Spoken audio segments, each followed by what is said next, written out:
Hello dear students, welcome to derivation practice session number 3.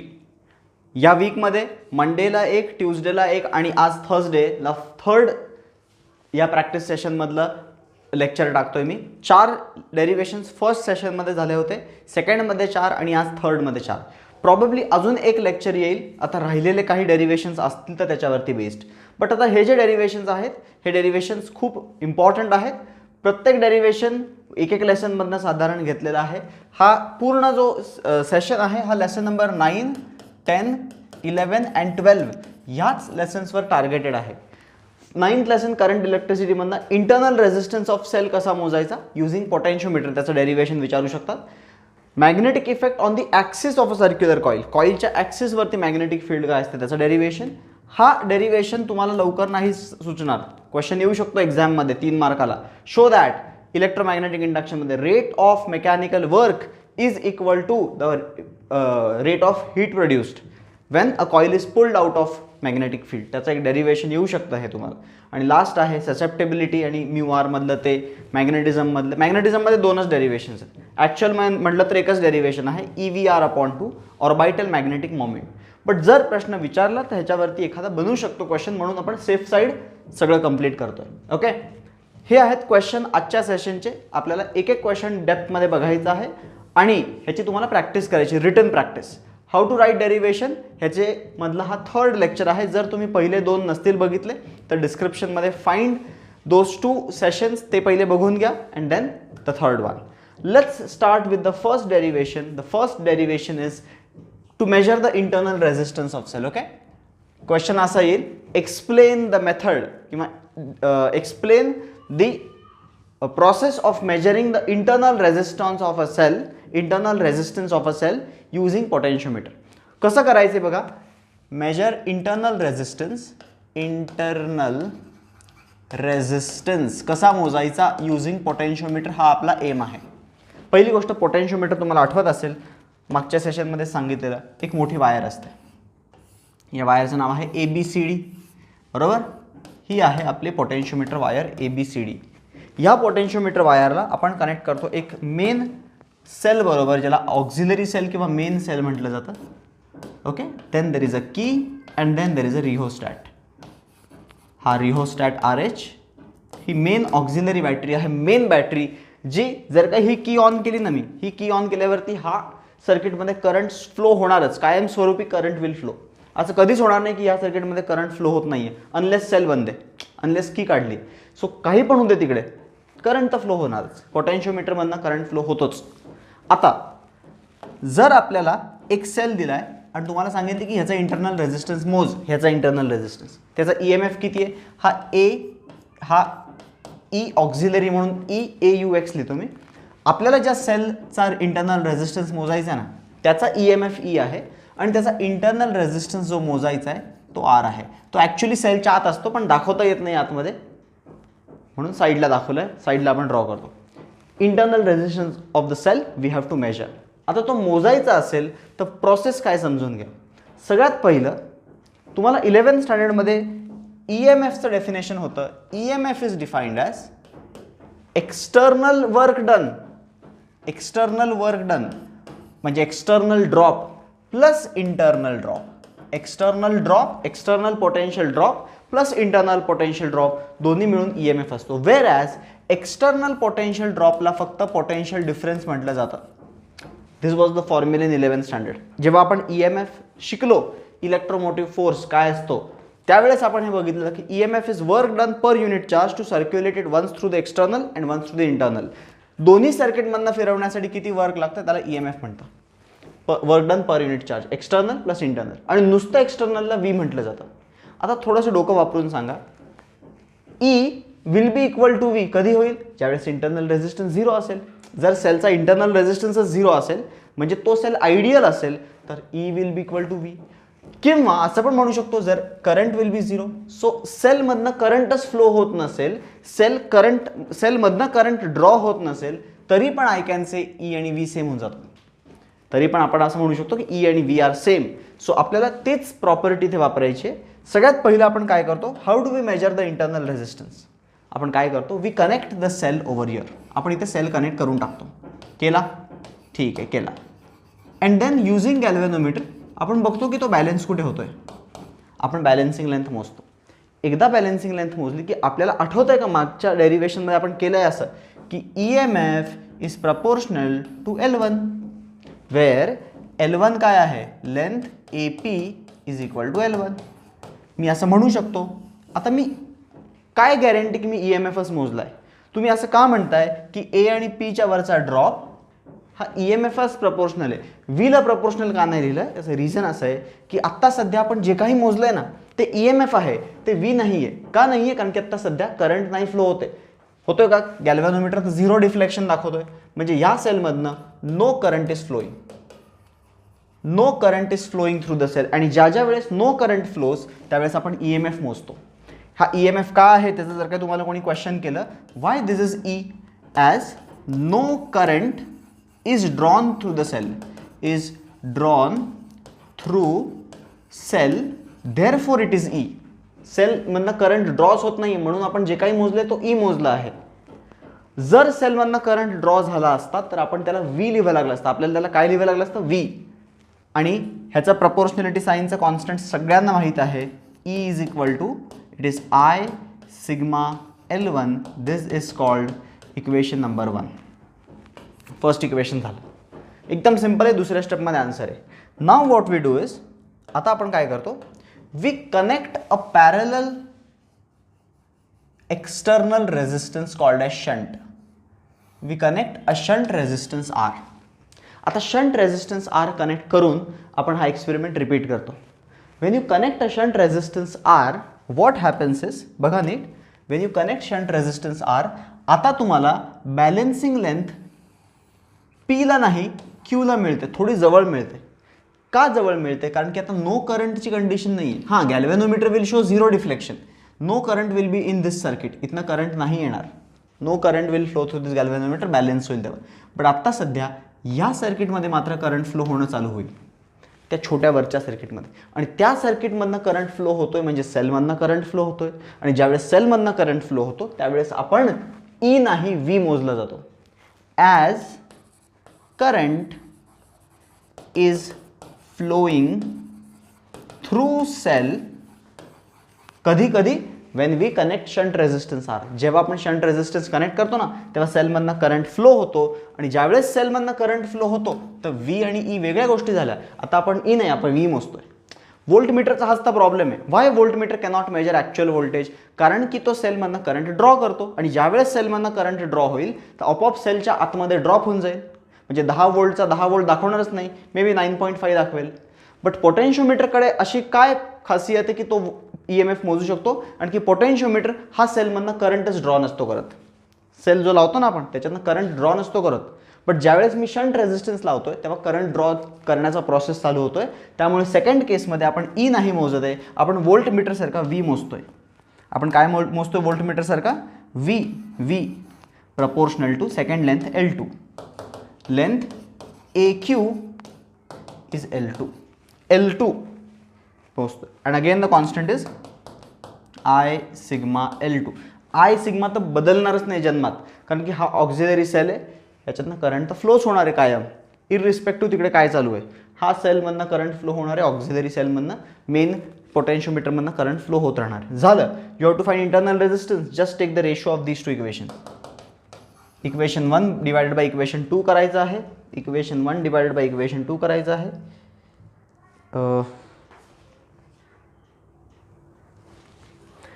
Equation 1 divided by equation 2. See, थोडंसं खाली जागा करूयात. And how do we do it. 1 divided by 2 केलं तर काय मिळेल बघा. 1 डिवाइडेड बाय 2 करून E upon V is equal to I sigma cancel होईल, L1 अपॉन L2 मिळेल. अरे बट नीट जरा बघा की E आणि V कोण आहेत. ह्याला जर काही तुम्ही डिवाइड केलं ना खरं E आणि Vला खरं डिवाइड केलं जर काही तर सगळे I कॅन्सल होतील. काय राहील फक्त, सगळे I कॅन्सल झाले तर R plus R upon R राहील फक्त, बरोबर ना. So E by V I गेले, R plus R upon R राहतोय. म्हणजे आपल्या या इक्वेशनमध्ये इथे लेफ्ट हँड साईडला काय राहतंय, लेफ्ट हँड साईडला राहतंय R plus R upon R is equal to L1 by L2. ह्याला जर काही स्प्लिट केलं तर हा पुढे असा बनेल, R by R is 1 plus R by R is L1 by L2. 1 पलीकडे जाऊन -1 होऊन जाईल आणि छोटा आर वरती इथं राहिला, मोठा आर पलीकडे गेला, तर you get R is equal to मोठा R L1 by L2 -1. This is the internal resistance of that cell. This is how you measure internal resistance of the cell. Internal resistance आरवर depend करतो का? External shunt लावल्यावरती नाही करत. हा R वरती डिपेंडच नाही करत. हा आर तुम्ही लावा, मोठा लावा, छोटा लावा, this will not change. But formula तर सांगतो डिपेंड करतोय, तर नाही, फॉर्म्युला जरी दिसत असेल डिपेंड करतोय, it is not dependent actually. जर तुम्ही ह्याला चेंज केला तर ऑटोमॅटिकली L2 चेंज होतो in order to adjust R. R is constant for a given cell. Okay, so this was the derivation, very easy derivation. पोटेन्शियोमीटरचं derivation पहिला without shunt resistance connect केला तर EMF मोजला, shunt resistance connect केल्यावरती V मोजला. बदल कुठे झाला? शंट रेजिस्टन्स लावल्याने ईचा V कसं झाला? तर त्यासाठी बेसिक 11वीचं माहिती पाहिजे की जर आपण सेलमधनं करंट ड्रॉ करत नसू तर जे काही मोजतो ते E असतं, आणि जर सेलमधनं करंट फ्लो होत असेल तर E नसतं, V असतं. आणि पोटेन्शियोमीटर म्हणून V मोजतो, व्होल्टमीटर म्हणून V मोजतो, आणि तो करंट ड्रॉ करतो सेलमधनं. पोटेन्शियोमीटर ड्रॉ नाही करत, म्हणून पोटेन्शियोमीटर E मोजतो. That is the meaning. This was the first derivation of this lesson, that is current electricity. आता दुसरा आहे लेसन नंबर 10, मॅग्नेटिक फील्डवाला, आणि त्याच्यामध्ये त्याच्यामध्ये ॲक्सिसवरची मॅग्नेटिक फील्ड काढायची आपल्याला. ही कॉईल आहे, ठीक आहे. या कॉईलचा रेडियस आहे R, कॅपिटल R. आपल्याला ही झेड ॲक्सिस आहे, लेट अस से झेड ॲक्सिसवरती एका पॉईंटवरती मॅग्नेटिक फील्ड काढायची. या पॉईंटवरती कशी काढणार? समजा करंट फ्लो होतोय करंट I फ्लो होतोय, तर त्याला काही सर्टन सेट ऑफ रूल्स आहेत. इथं पहिलं तर बायोट सॅवर्ट्स लॉ वापरायचं आहे तुम्हाला. सो बायोट सॅवर्ट्स लॉ वापरायचं असेल तर तुम्हाला एक एलिमेंट चूज करावा लागतो. कुठेही करा, या लूपवरती कुठेही करा. समजा मी इथे करतो एलिमेंट चूज, इथे एलिमेंट चूज केला तर करंट असं चालला आहे. सो DL ही याची लेंथ DL असेल, आणि DL bar with the current असतो, आणि त्या एलिमेंटमुळे या पॉईंटला किती मॅग्नेटिक फील्ड असेल तो बायोट सॅवर्ट्स लॉ आपल्याला देऊ शकतो. आणि according to Biot Savart's law, the small element will create magnetic field which is equal to mu naught upon 4 pi I dl sin theta divided by ह्या पॉईंटचं distance त्या एलिमेंटपासून समजा R असेल तर R². Let us से हे distance Z आहे, कारण की तो Z ॲक्सिसवरती म्हटल्यावरती Z डिस्टन्स अज्युम करूयात. ओके, आता या फिगरमध्ये थीटा कुठे आहे? थीटा त्या एलिमेंटमधला, बघा सर्क्युलर रिंग अशी आहे काय, अशी सर्क्युलर रिंग आहे, आणि त्याची ते एलिमेंट जो आहे तो तिकडे असा एलिमेंट आहे, आणि त्या एलिमेंटपासून आपला जो डिस्टन्स R आहे तो असा आहे. सो ॲक्च्युअली R आणि त्या एलिमेंटमध्ये अँगल 90 आहे. नीट बघा, 90 अँगल आहे. तो असा इथून दिसताना नाही दिसणार या व्ह्यूनी, but it is actually 90 degree. So तो 90 टाकल्यावरती थीटा इज 90. सो तुम्हाला त्या एलिमेंटची मॅग्नेटिक फील्ड मिळेल mu naught upon 4 pi I dl upon R². This is the magnetic field due to this element. या छोटूशा निळ्या एलिमेंटची मॅग्नेटिक फील्ड केवढी आहे? एवढी आहे. कोणत्या डिरेक्शनमध्ये आहे? तर डिरेक्शन पण बघूयात. तर डिरेक्शन जर बघितली तर DL इथे आहे, आणि R असा आहे ना, DL आणि R. So DL cross R जर काही तुम्ही केला ना, DL क्रॉस R, तर Rला परपेंडिक्युलर अशी डिरेक्शन मिळेल तुम्हाला. Rला परपेंडिक्युलर अशी डिरेक्शन, ही तुम्हाला DBची डिरेक्शन मिळेल. किती व्हॅल्यू असेल? व्हॅल्यू एवढी असेल. डिरेक्शन काय असेल? ती असेल. सो ऑब्व्हियसली मला पूर्ण रिंगची काढायची तर मी इंटिग्रेशन करीन, पण इंटिग्रेशन करताना झोल काय होईल की त्या DB सगळी डिरेक्शन वेगवेगळी दाखवेल. जसं की हा एलिमेंट मी इथे घेतला असता तर डिरेक्शन काय आली असते बघा, काय तो एलिमेंट तिथे न घेता इथे घेतला असता मी, तर हा R तर तोच राहिला असता, प्रॉब्लेम नाही आहे, R तोच राहिला असता. करंट असा गोल फिरून असा आला असता, म्हणजे DLची डिरेक्शन ही असते तुमच्याकडे, आणि मी DL क्रॉस R असा आहे, R this is R. So DL cross R केला असता तर मला DBची डिरेक्शन अशी मिळाली असती. सो प्रॉब्लेम होता DBची डिरेक्शनमध्ये, DB डिरेक्शन चेंज करणार आहे. DB is not keeping its direction constant. DB direction change करतोय, जसे आपण DL त्या लूपवरती घेऊयात. सो टोटल फील्ड काढणं is not that easy. Whenever the directions are different, integrate करणं डिफिकल्ट होऊन जातं. त्यावेळेस काय करावं लागतं? त्यावेळेस आपल्याला त्याचे कॉम्पोनंट्स रिझॉल्व्ह करावे लागतात. सो आपण काय करू, DBचे जरा कॉम्पोनंट पाडून बघूयात. समजा हा अँगल थीटा असेल, कुठला थीटा घेऊयात, समजा मी हॉरिझॉन्टल लाईन ड्रॉ करतोय, हॉरिझॉन्टल लाईन ड्रॉ केली. Let us say that this angle is theta. तर हा प्लस हा 90 आहे, हा प्लस हा 90, हा थीटा होईल. आता जर का हा थीटा असेल, विचार करा जरा, हा थीटा असेल तर डीबीचा आडवा कॉम्पोनंट कोण असेल? डीबीचा आडवा कॉम्पोनंट नक्कीच कॉस असेल आणि डीबीचा वर्टिकल कॉम्पोनंट कोण असेल? डीबी साइन असेल. तसंच ह्या डीबीचा सिमेट्रिकली थीटा बघितला तर हा कॉम्पोनंट कॉस असेल आणि वर्टिकल कॉम्पोनंट काय असेल? साइन असेल. सो इथं दिसतंय आपल्याला की बाबा इंटिग्रेट डायरेक्टली नाही करतायत, बट रिझॉल्व्ह केल्यानंतर कॉस कॉस कॅन्सल होतात, साइन साइन ॲड होतात. आय एम नॉट शुअर टेक्स्टबुकमध्ये थीटा इथे घेतला का इथे घेतलाय, त्यांनी वेगळा थीटा घेतला असेल तर साइन आणि कॉस रिप्लेस होणार आहे, आन्सर तेच राहणार आहे. सो तुम्ही कुठेही थीटा घ्या, मी इथं थीटा घेतला, सो हा प्लस हा 90, हा प्लस हा 90, सो हा थीटा आणि हा थीटा असेल तर हा कॉस हा sine. Sine are adding up, cos are not adding up. So total magnetic field will be integration of डीबीचा कोणता कॉम्पोनंट? कॉस कॉम्पोनंट घेऊ? नाही, डीबीचा cos component is not adding up, डीबीचा sine component is adding up. Sine थीटाचं integration घेणं हे logical आहे, कारण की कॉस तर एकमेकांना कॅन्सल करतील सगळे डायमेट्रिकली. आणि डीबीची व्हॅल्यू टाकली जर, इंटिग्रेशन म्यू नॉट अपॉन 4 पाय IDL upon r² into sine theta काय येईल या फिगरमधनं? या फिगरमधनं साइन थीटा काय येईल? Opposite side r upon adjacent side that is opposite side upon hypotenuse that is r. Integration मध्ये साइन थीटाला काय टाकलं मी? Opposite r upon hypo r. आणि आता ह्या इंटिग्रेशनला सॉल्व्ह करायचे, constants can be taken outside. Constant त्या गोष्टी असतात, त्या गोष्टी कॉन्स्टंट असतात ज्या डीएलला चेंज केल्याने चेंज होत नाहीत. जसं की डीएल आपण वेगवेगळ्या लोकेशनला घेतला असता तर म्यू नॉट अपॉन 4 पायला फरक नसता पडला, करंटला फरक नसता पडला, रेडियसला फरक नसता पडला. इनफॅक्ट तुम्ही ऑब्झर्व केलं तर या लूपवरती तुम्ही डीएल कुठेही घ्या तुम्ही, तो आर थोडीच बदलणार आहे, आर सगळीकडे सेम राहणार आहे. तो बेसिकली कोनचा स्लांट हाईट टाईप आहे.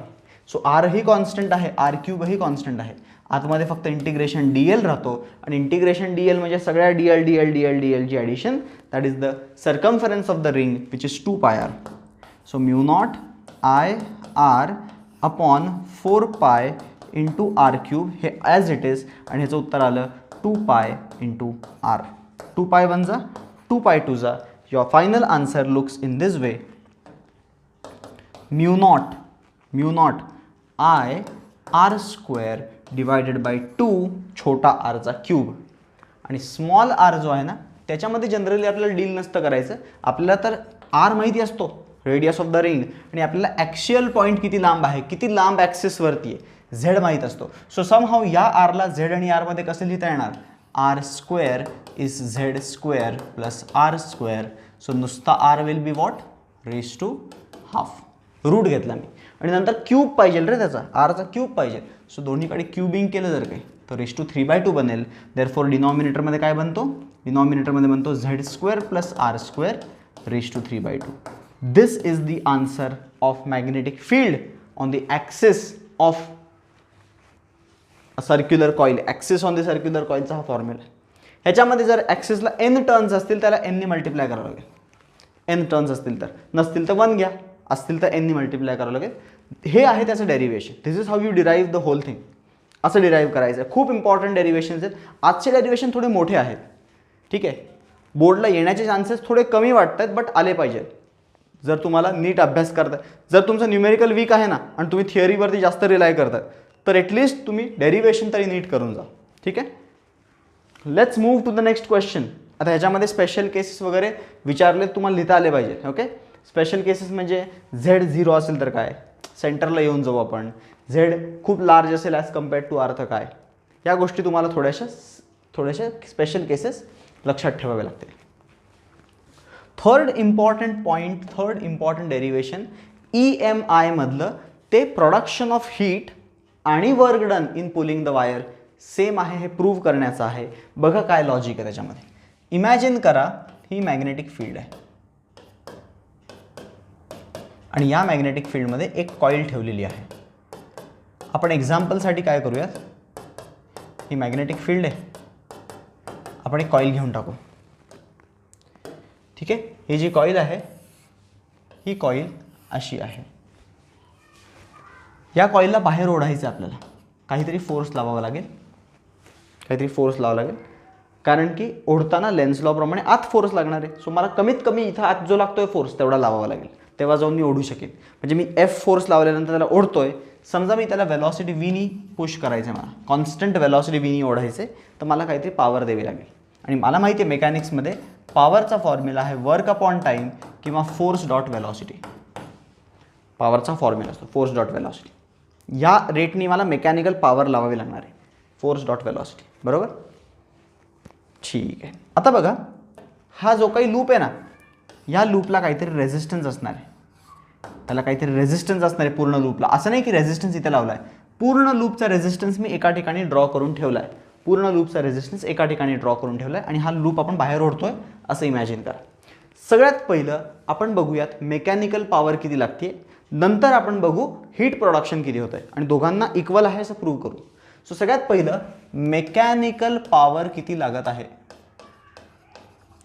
मेकॅनिकल पॉवर काढायची असेल तर पहिलं मला लेन्झ लॉनी, फोर्स डॉट वेलॉसिटी ना, मला लेन्झ लॉनी पहिलं तर करंट काढावं लागेल. बघूया. So according to Lenz law, नीट लक्ष द्या, काय ही लेंथ आहे एल आणि ही लेंथ जी आहे ती आहे एक्स. एक्स का घेतोय मी, एक्स ती लेंथ आहे जी फील्डच्या आतमध्ये आहे. फील्डच्या आतमधली लेंथ एक्स आहे, फील्डच्या आतमध्ये जेवढी लेंथ आहे ती एक्स आहे, आणि ही लेंथ एल आहे. सो टोटल फ्लक्स किती पास होतोय सध्या बघा. आपल्याला पॉवर काढायची आहे, सगळ्यात पहिले EMF काढावं लागणार आहे. सो EMFसाठी मला फ्लक्स काढावं लागणार आहे. सो फ्लक्स आत्ता सध्या लिंक्ड जो आहे तो असतो बी, मॅग्नेटिक फील्ड इंडक्शन बी इंटू एरिया. एरिया आहे L into x, length into breadth, area आहे एल इंटू एक्स. सो एवढा फ्लक्स सध्या आहे. पण जर काही मी त्याला वेलॉसिटी व्हीनी बाहेर ओढतोय तर what is rate of change of flux. Rate of change of flux will be BL dx by dt that is equal to BLV. एवढा EMF डेव्हलप होणार आहे. Don't worry about science, EMF is going to develop. किती, BLV. EMF developed is BLV. This much EMF is going to develop in this coil. आणि जर EMF डेव्हलप झाला, resistance R असेल कॉईलचा, तर करंट किती फ्लो होईल कॉईलमधनं. कॉईलमधनं जो करंट फ्लो होईल तो आहे EMF upon resistance, that is BLV upon R. हा आपला सगळ्यात पहिला काम झालं, करंट मिळाला. आता लॉजिकली बघा, लेन्झ लॉ काय सांगतोय, अशा आतमध्ये लाईन्स चालल्या आहेत, आणि जर आपण कॉईलला बाहेर ओढतोय तर कॉईलमध्ये करंट कसा फ्लो झाला पाहिजे, तर आतमध्ये लाईन्स त्यांनी अजून पाठवले पाहिजे. So according to Lenz law, जर आतमधले लाईन्स कमी होत असतील तर करंट क्लॉकवाईज फ्लो होईल की करंट स्वतः आतमध्ये लाईन्स पाठवेल. So according to Lenz law, direction of current will be clockwise. कशी असेल करंटची डिरेक्शन, क्लॉकवाईज करंट फ्लो होणार आहे. आणि जर करंट क्लॉकवाईज फ्लो होत असेल तर आपण तर शिकलोय की मॅग्नेटिक फील्डमध्ये जर एखादा करंट कॅरिंग कंडक्टर ठेवला असेल तर त्याच्यावरती फोर्स किती ॲक्ट होतो. Force acting on current carrying conductor in magnetic field. Conductor in magnetic field किती फोर्स ॲक्ट होतो. फोर्सचा फॉर्म्युला आहे BIL sin θ. हा फॉर्म्युला आहे force acting on this conductor. बघा आपण काय केलं, सगळ्यात पहिलं करंट काढला, लेन्झ लॉ वापरून करंट काढला. आता करंटवरून फोर्स काढणार आहे मी, किती फोर्स लागतो, आणि तेवढाच फोर्स मला लावावा लागणार आहे. सो किती फोर्स लागणार आहे त्याच्यावरती, B करंट आपण कॅल्क्युलेट केला आहे BLV/R, लेंथ L, आणि साईन अँगल तर 90 आहे दोघांमध्ये, साईन 90 is 1. सो एवढा फोर्स लागणार आहे. दिस इज द फोर्स रिक्वायर्ड. एवढ्या फोर्सनी ओढत राहावं लागेल मला, कॉन्स्टंट फोर्सनी ओढावं लागते. किती फोर्सनी, एवढा.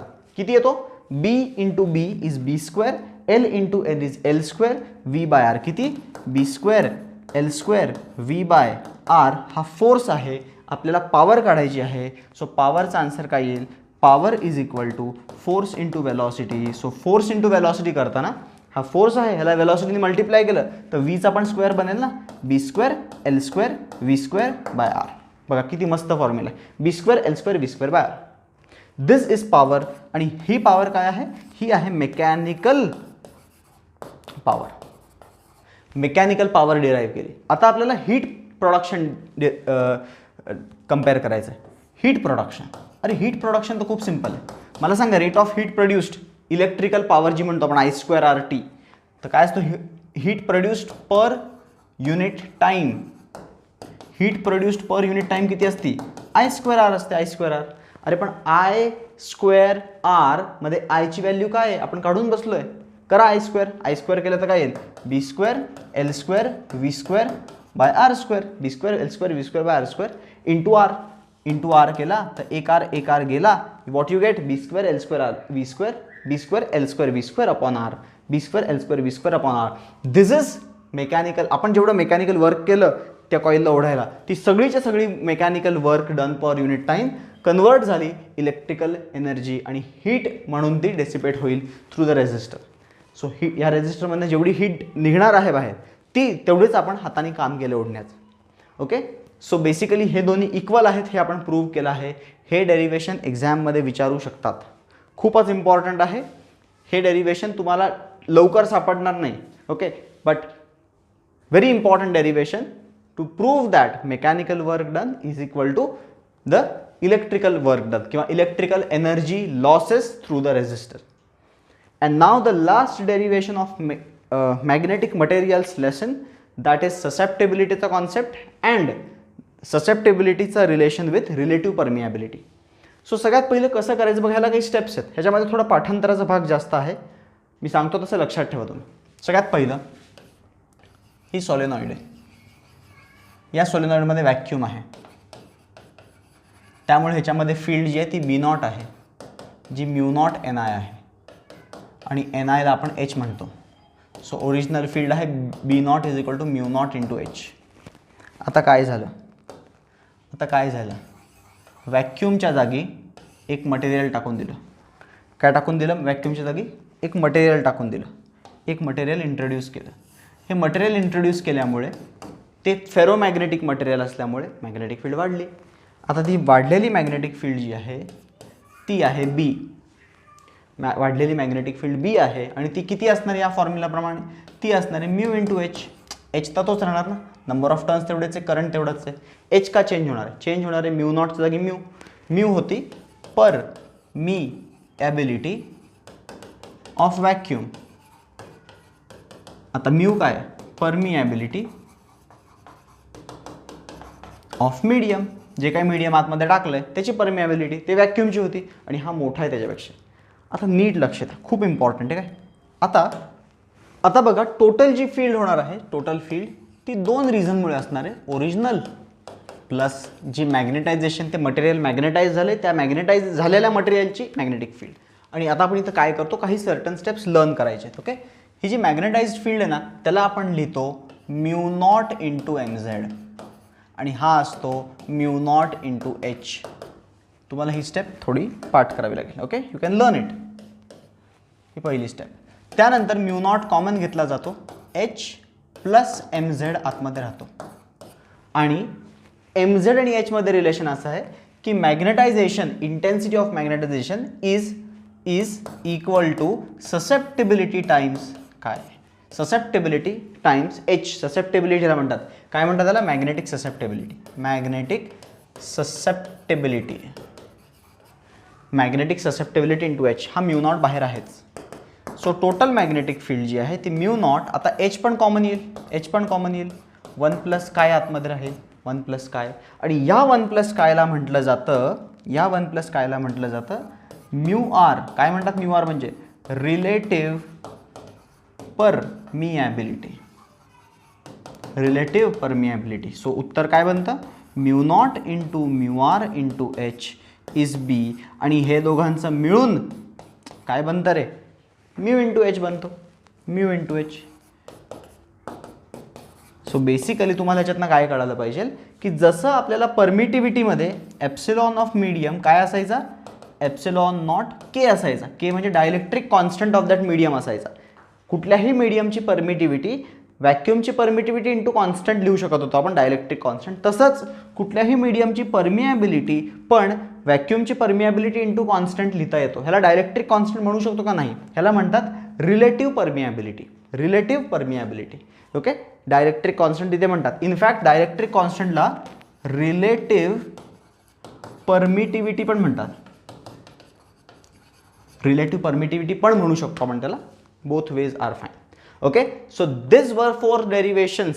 हे डेरिवेशन ॲज सच डेरिवेशन नाही म्हणता येणार बट काही सर्टन रिलेशन्स आहेत आला प्रश्न न्यूमेरिकल थिअरी काही पण तर सॉल्व्ह करता आला पाहिजे, म्हणून मी हे एक्सप्लेन केलं. These were 4 derivations of these topics. 4th session on this, the last session will be uploaded tomorrow. हे 4 सेशनचे 16 डेरिवेशन्स, पहिले 4 झाले आहेत, दुसरे 4 झाले आहेत. नेक्स्ट वीकमध्ये आपण आता कंटिन्यू करूयात लेसन नंबर 5, 6, 7 and 8 आणि नंतर लास्ट वीकला उरलेले 4. Okay, so that's it guys. Thanks for watching the session. भेटूयात नेक्स्ट सेशनमध्ये.